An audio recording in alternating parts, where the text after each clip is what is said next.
Hola, soy Hanna Fernández, divulgadora especializada en bienestar y descanso y autora del libro Aprende a descansar. Quiero darte la bienvenida a un nuevo episodio de mi programa de podcast A Guide to Live Well, una guía práctica de bienestar en la que descubrirás de la mano de los mayores expertos cómo cuidar tu salud y tu entorno para vivir más y vivir mejor.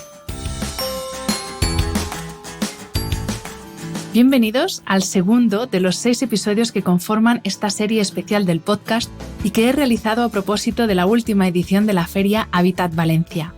En estos 6 episodios, diferentes expertos del mundo del diseño, la arquitectura y la medicina nos explican cómo el exterior influye en nuestro interior.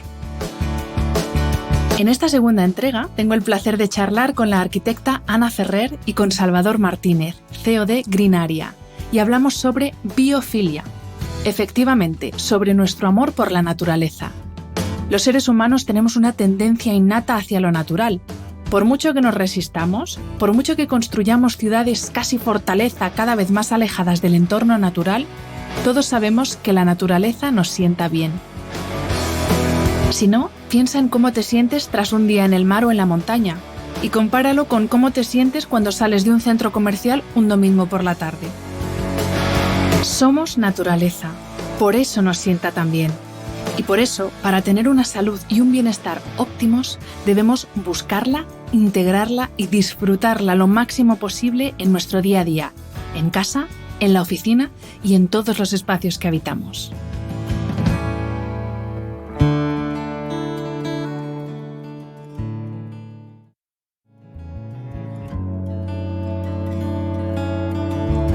Salva Martínez, CEO de Green Area, bienvenido a este podcast. Hola, gracias. Buenos días. Y Ana Ferrer, arquitecta, socia del estudio Q4, de las primeras arquitectas en acreditarse para la certificación WELL, que esto siempre hay que decirlo. Ana, bienvenida de nuevo a este podcast. Muchas gracias, Hanna. Es un placer siempre estar contigo. Pues si te parece vamos a empezar, Ana, haciendo un poco de remember de lo que nos contaste sobre la biofilia en aquel episodio número 89 y llevamos, este va a ser el 190 y algo, o sea que ya llevamos un poquito de recorrido. Principios de 2021 grabamos ese podcast y ahí nos adentraste por primera vez en el mundo de la biofilia. Entonces vamos a hacer un breve repaso para quien no escuchara ese episodio o para el que se le haya olvidado que es esto, la biofilia. Bueno, pues Hanna, como tú bien has apuntado, ¿no? Las personas somos naturaleza y es algo innato en nosotros esa conexión con ella. A la hora de trabajar nosotros como técnicos de Occidente que somos, pues bueno, nos basamos en la ciencia, ¿no? Y tenemos la suerte que la ciencia ya ha publicado mucha evidencia sobre cómo la naturaleza nos hace bien, ¿no? Hay un estudio, por ejemplo, que compartió hace un tiempo la doctora Sari Arponen, Helsinki by Nature, en el que nos explica, ¿no? Los investigadores nos explican cómo vivir en espacios cada vez más grises y menos verdes nos enferma.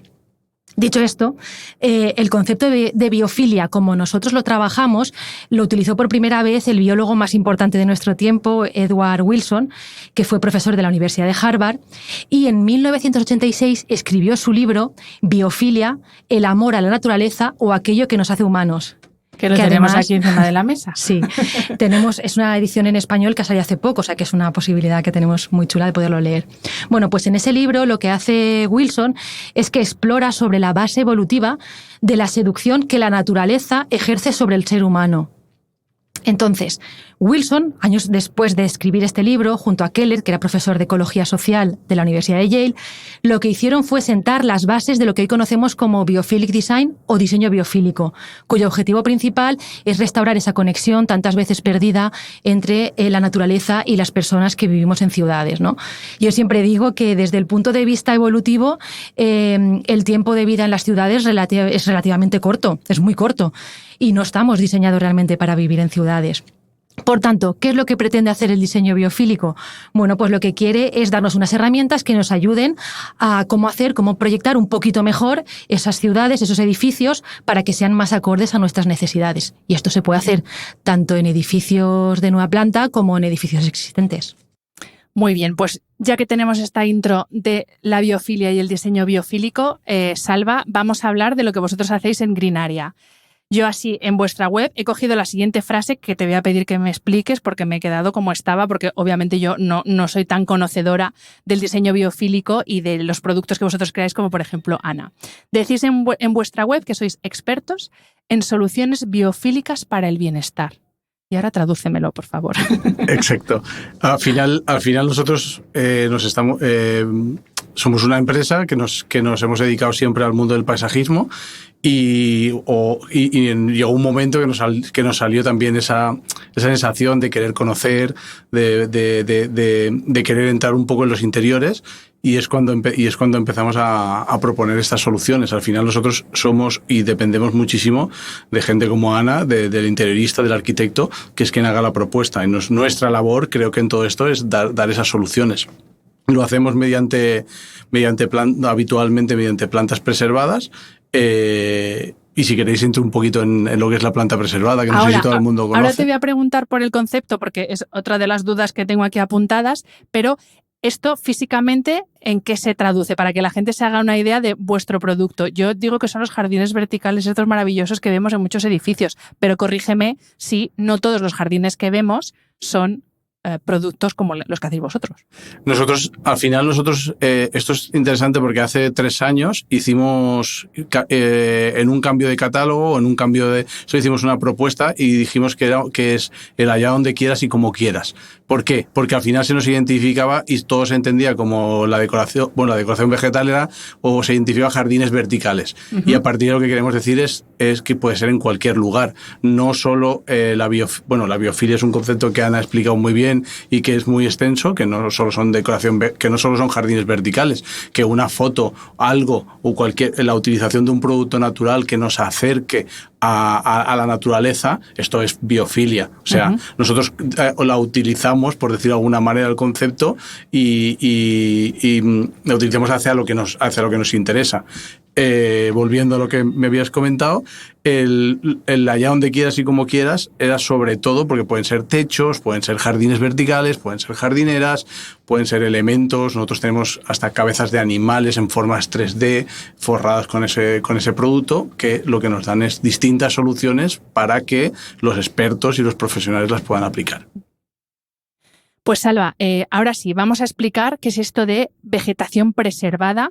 Y además sin riego ni mantenimiento, o sea, cómo se hace esto posible y luego también explícanos los materiales que utilizáis, porque es que, claro, yo pienso solo en plantas, pero he visto en la web que hay madera, corcho, musgo, liquen, o sea, que no es una plantita y ya está. Entonces, cuéntanos y sobre todo explícanos bien lo de preservada, porque creo que hay como mucha confusión, ¿no?, con el término. Sí, en el tema de la confusión es porque hay mucha gente que tiene la costumbre, o no sé dónde ha salido, es de llamarle liofilizada. Al final yo al menos entiendo, sin ser un experto, que el liofilizar es extraer la humedad a un alimento, a un producto, y realmente el estabilizado o preservado, a mí me gusta más la palabra preservado, pero porque suena mejor, pero sí, al final significa lo mismo, es para que lo entiendan desde una forma muy llana, muy, muy entendible, es como detener el deterioro de la planta en el momento adecuado y mantenerlo durante años con las sensaciones, con la elasticidad y plasticidad, no enmascarando los aromas de una planta viva, pero ya dándole ese punto práctico de sin ningún tipo de mantenimiento. Esto un poco más técnico es como sustituir la savia natural de la planta por un producto de preservado.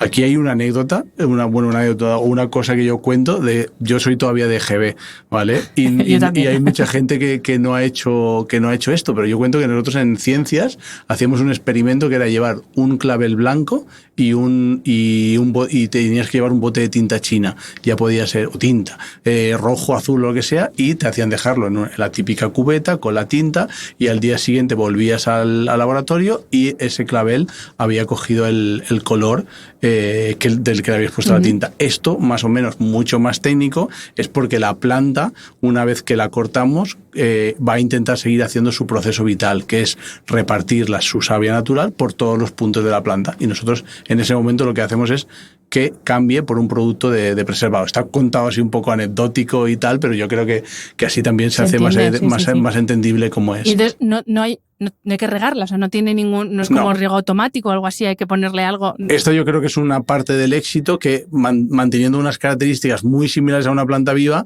el mantenimiento es cero. Es un producto solo de interior, no puede recibir sus peores enemigos, son la luz solar directa y el agua, aunque parezca lo contrario. Contradictorio con lo que es una planta. Exacto. No una planta viva necesita luz solar y agua y aquí necesitamos justo lo contrario.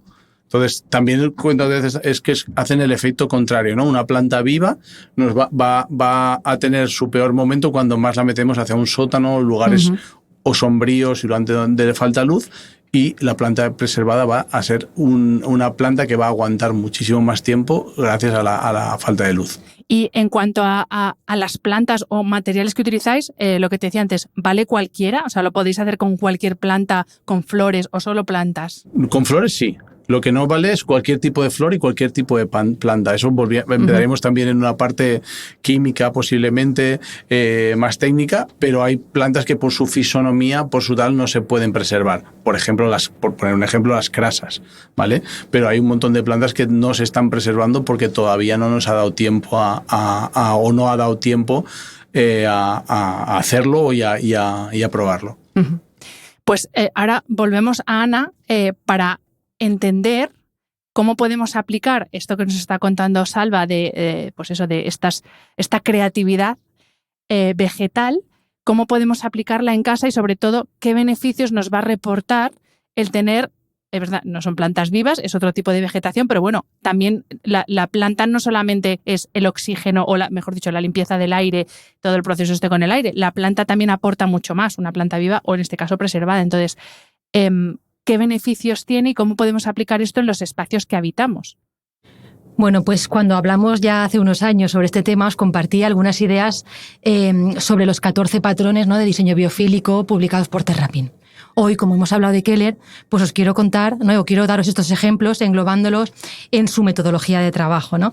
Él lo que hizo fue proponer una práctica del diseño biofílico y para ello engloba las experiencias que podemos tener las personas según su naturaleza, ¿no? Entonces, hay como 3 tipos de experiencias, ¿no? Dice, hay 3 tipos de experiencias. La primera son experiencias naturales, o sea, de conexión directa con la naturaleza. ¿Esto qué es? Bueno, pues por supuesto incluir la vegetación, trabajar la luz, tanto la natural como la eléctrica, para que se adecue a nuestros ritmos. Podemos incorporar agua, animales, el clima, que es cambiante, los paisajes naturales, ecosistemas, fuego. Entonces, bueno, podemos incorporar algunos de estos elementos, tampoco hace falta incorporarlos todos a la vez, que no es un parque temático, pero bueno, incorporando un primero, empezamos a hacer ese camino y luego vamos decidiendo, ¿no?, qué otros incorporamos. El segundo grupo de experiencias que nos cuentan son experiencias indirectas de contacto con la naturaleza. Es decir, cuando no podemos tener la naturaleza de verdad, ¿qué podemos hacer, ¿no?, para incorporarla en nuestra casa, en nuestro lugar de trabajo? Aquí pues pensamos en imágenes de naturaleza, pero claro, no solo debemos pensar en la vista, en el sentido de la vista, podemos pensar en el tacto, en el olfato. Nos hablan de materiales naturales, de colores naturales, pero también de lo que llaman estímulos sensoriales no rítmicos, simulación de luz y aires naturales. Al final, lo que tenemos que pensar es que en la naturaleza nada es estático, ¿no? Entonces, cuando intentemos emularla, de alguna forma tenemos que seguir esos patrones de movimiento. Un ejemplo muy bonito, ya que tenemos a Salva de Greenary aquí, que vivimos nosotros, ¿no?, y fue una sorpresa. El primer proyecto que nosotros incorporamos, teníamos que hacer una academia de pilates, ¿no? Entonces era un espacio muy grande, muy amplio, pero bueno, no teníamos suficiente luz para poner plantas como tal, ¿no? Entonces incorporamos la naturaleza de forma preservada. El resultado no solo es que fue, la verdad, cuando las personas entraron ahí y decían, ostras, qué bonito, sino que sintieron el verdor, ¿no? Lo que nosotros llamamos el verdor, que es como esa sensación, ¿no?, entre frescor y olor a verde. Entonces, bueno, pues fue una experiencia muy, muy chula. Y ya para acabar, el último grupo de experiencias son las que llamamos de espacio y de lugar, ¿vale? Es verdad que quizás son como un poco más las más arquitectónicas, que tienen que ver con la geometría o las proporciones del espacio, pero yo creo que también en espacios que existen también las podemos aplicar, ¿no? Podemos conseguir sensaciones en las personas según lo que nos interese, de misterio, de peligro, de riesgo, incluso de ayudar a la orientación, a la movilidad. Y hay una en particular que a mí me encanta, que es la que llaman perspectiva y refugio. Wilson habla sobre que a las personas, los paisajes que normalmente intentamos imitar, los que nos gustan, son los paisajes tipo de la sabana, ¿no? O sea, en las que tenemos una cierta perspectiva y también hay vegetación, pero siempre cuidando la visión, ¿no? Tener un campo abierto. Hablamos una vez de cómo el espacio podía cubrir esas necesidades, ¿te acuerdas? Hablamos de las necesidades fisiológicas, y en la pirámide de Maslow, ¿no? Que son las necesidades de los humanos, junto a las necesidades fisiológicas está la seguridad. Entonces, esta forma de trabajar el espacio, ¿no? Dándole a la persona tanto la perspectiva como la sensación de refugio, ¿no? De estar, veo lo que viene, pero a la vez me siento acobijado, digamos. Pues bueno, es una forma de trabajar también el diseño biofílico. Qué bonito. Qué bonito.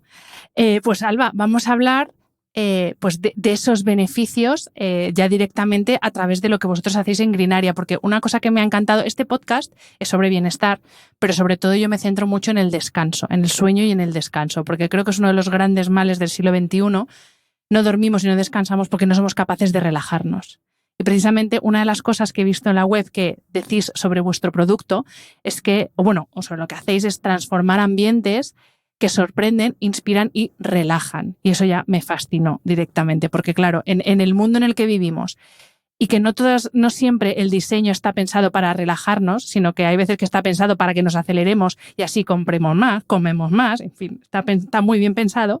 Pues claro, me encanta ver que hay otras marcas que están trabajando en justamente lo contrario, en crear espacios que nos ayuden a relajarnos. ¿Por qué digo esto? Porque claro, yo pienso en vuestro producto, que he visto ya vuestro stand en la feria, y pienso, claro, yo estoy en una habitación y estoy tocando este corcho, por ejemplo, estoy viendo este verde y a mí me relaja, pero vosotros habéis comprobado, tenéis datos de cómo afecta eso realmente a las personas. Porque claro, cuando tú dices voy a transformar mi empresa de paisajismo en esto, tendrías que ver si hay nicho de mercado para esto y sobre todo si esto tiene realmente un beneficio más allá del puramente estético, que es obvio. Entonces, ¿qué conocimiento tenéis o cómo llegaste tú a la conclusión de que esto realmente podía beneficiar al bienestar de las personas? Bueno, mi comienzo os darían para otro podcast.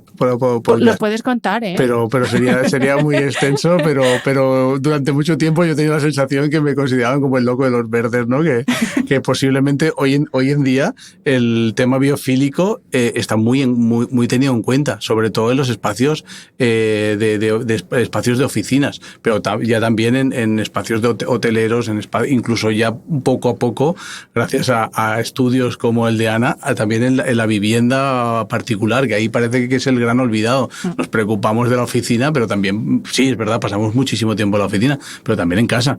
Entonces, eso es así.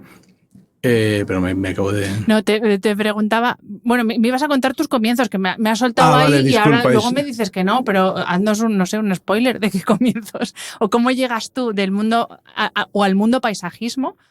¿Por qué te llamaban el loco de los verdes? No, al final nosotros tenemos una empresa de paisajismo al uso, como le podemos llamar a cualquier empresa que diseñábamos, ejecutábamos jardines de exterior y tal. Paisajismo convencional. Paisajismo convencional o horizontal, a veces, como le quiero llamar yo. Luego está el paisajismo vertical o como... Bueno, le estoy pegando algunas patadas a este mundo, pero es así.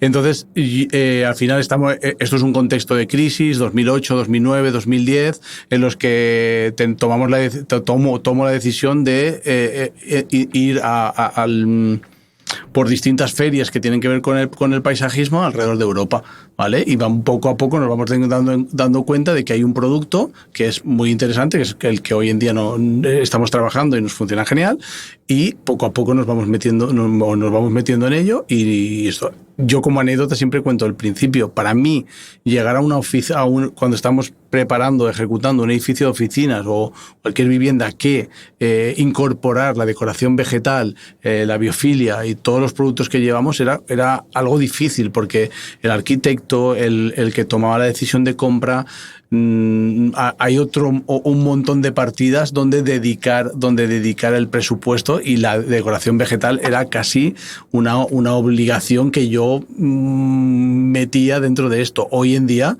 los proyectos ya vienen prescritos con muchísima decoración vegetal y he entendido de que todo esto son muchísimos beneficios. También es verdad que el entorno oficina desde mis comienzos ahora ha cambiado muchísimo. Ha cambiado muchísimo. A propósito de esto, te iba a preguntar, claro, el mercado español, ¿esto cómo lo recibe? Porque yo entiendo mercado internacional, pienso en otros países y digo, sí, veo que lo pueden entender, pero antes también hablaba con Soledad Berbegal de Actiu, que hay veces que en España no pensamos tanto, entendemos como gasto algo que realmente es una inversión en nuestro bienestar, porque ese beneficio no lo ves de forma tan inmediata. Entonces, a propósito de lo que vosotros hacéis, el mercado español, vamos a hablar de España, entiende lo que vosotros hacéis, o sea, lo considera como algo que realmente le va a beneficiar en cuanto a su bienestar, esa inversión que va a hacer, ya sea para su edificio de oficinas, para su casa, para su lo que sea. Sí, va un poco al hilo de la anécdota esta que te cuento que al principio costaba. Yo entiendo, y también tenemos la costumbre de decir que el español somos menos, estamos menos por el tema de la naturaleza, que lo entendemos más. Esto lo atribuimos muchísimas veces más a los países nórdicos. Es que va a ser mucho más fácil que te compren allí, que te entiendan, pero en la anécdota te cuento nuestra evolución en los últimos años. Esto ha cambiado muchísimo. Están mejorando. Tengo la suerte por mi trabajo de ver espacios de oficinas nuevos, renovados y impresionantes, tanto en España y como en Portugal, y han cambiado muchísimo de aquellos como nidos de abejas donde la gente se ponía de cara a un ordenador y ya está. Ahora los espacios están muchísimo más naturalizados y muchísimo más trabajados, y entiendo que tanto el cliente final como el arquitecto y el proyectista lo dan por hecho que es un producto súper necesario. Ya no te ven aparecer y dicen, mira, el loco de los verdes, ya no eres el loco, efectivamente. ¿No? Sí, ahora ya solo soy el loco. Y Salva, para terminar con la entrevista, ¿qué novedades estáis presentando en esta Feria Habitat Valencia 2023? Nosotros hemos sido siempre una empresa muy de proyecto, muy ad hoc, hecho a medida. Lo traemos porque es nuestro ADN y no lo vamos a perder. Es el comienzo de nuestro stand. Nuestro stand en esta feria es un recorrido. Le llamamos Green Area Experience, es una experiencia. Y al final en ese recorrido nos vamos dando cuenta que poco a poco estamos añadiendo producto terminado, con colaboraciones con diseñadores, como es Rafa Ortega, Yo No Estudio, Jorge Herrera, que en este caso también son diseñadores valencianos. Estamos haciendo un poco como Terret, pero estamos abiertos. Sí, el lobby valenciano es potente, ¿eh? En este caso no sé si es una casualidad, pero trabajaron perfectamente con toda España, pero será el caso y ya llegará la apertura. Y al final estamos mostrando estos productos nuevos, es la parte más importante, y también dando una opción del monocolor. ¿Vale? Hasta ahora, volviendo a repetir el tema del loco de los verdes, ahora estamos añadiendo plantas y esto con otros colores, y luego toda la experiencia de nuestro stand acaba como en una sala de desconexión. Uh-huh. Es una sala de 3x3 con una butaca de un colaborador que trabaja además el corcho natural, que se llama Gencor, y donde le damos al visitante, al cliente o a quien nos viene a visitar un minutito de gloria ahí dentro y que se queden. Teníamos la duda de que si esto íbamos a conseguir cumplir lo que queríamos, pero la verdad es que la experiencia está siendo muy chula y como sala de desconexión está funcionando muy bien, y la gente sale le hacemos la preguntita típica de hemos conseguido generarte un poquito de bienestar en este minutito, en este tiempo, y de momento no sé si por quedar bien o no, pero todo el mundo responde que sí. Pues voy directa a por mi minutito de gloria, que seguro que tenéis cola, así que... Y Ana también la espero allí. Y Ana viene también. Pues muchísimas gracias a los dos. Gracias, Salva, un placer conocerte. El placer es mío. Y Ana, muchísimas gracias por repetir en el podcast. Sé que volverás. Muchas encantada. Gracias. Espero que hayas disfrutado del episodio. Este programa de podcast es independiente y en abierto gracias al apoyo económico de marcas que apuestan por mi trabajo y confían en mí para ayudarles a comunicar su mensaje. Los expertos que aceptan mi invitación a intervenir en este programa no tienen ningún tipo de vinculación con dichas marcas a menos que se especifique lo contrario. Y todo el contenido de mi podcast, página web y redes sociales que haya sido patrocinado irá acreditado como tal. Gracias por ayudarme a que este proyecto siga siendo viable e independiente visitando la web de mis anunciantes, dejando reseñas, comentarios y valoraciones en las distintas plataformas de reproducción y compartiendo mi contenido en tus redes sociales. Mil gracias por estar al otro lado. Nos escuchamos en el próximo episodio.